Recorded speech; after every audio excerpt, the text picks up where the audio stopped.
üks asi, mida ma kindlalt veendunult väidan, on see, et õppimise isu ei saa inimesel tegelikult ikka kunagi otsa, kui tal vähegi on see soolikas lahti, et ta arvab, et ta võiks midagi õppida.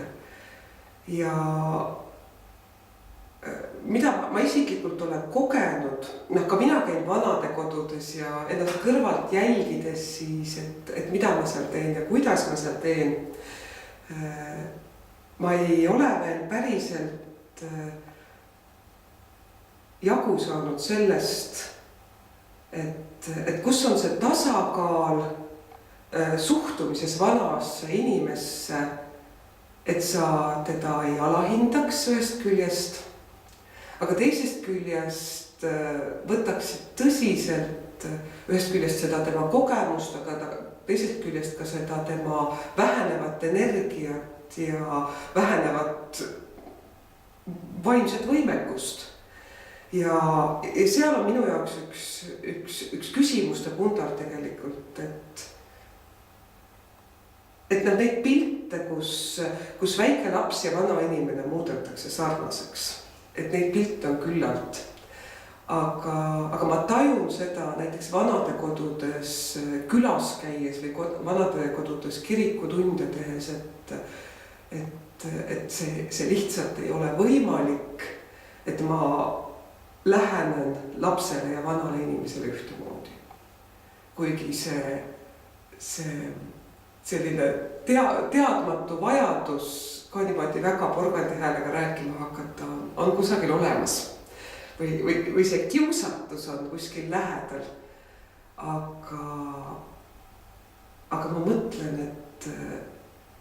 et selles, ma arvan, et see on ka, võib-olla see on just nimelt, kui rahvastiku vananemisega see ka muutub, aga et me ikkagi ei kasuta päriselt seda ressurssi, mis meil vanade inimeste näol on, sest paratamatult see nooruse kultus või see jätkuva nooruse kultus ei ole ikka mööda saanud.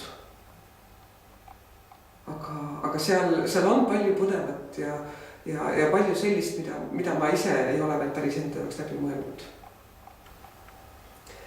Mis on ju selle juures tore on see, et kui ma enne rääkisin nendest gümnasistidest, kes arvavad, et nad teavad täpselt, kuidas asjad on ja vaikides arvavad, et mina tean ka, kuidas asjad on nende arvates. Või siis täiskasvanutest, kes sageli hääletavad ka nagu jalgadega, et kas nad siis osalevad või siis jäävad passiivseks. Siis vanad inimesed on selles mõttes väga ägedad, et nemad ei hakka tegema nägusid. Neil ei ole enam aega, et kui nad midagi tahavad, siis nad ütlevad, kui neile miski meeldib, siis nad ütlevad, see nende siirus ei ole lapselik üldsegi mitte.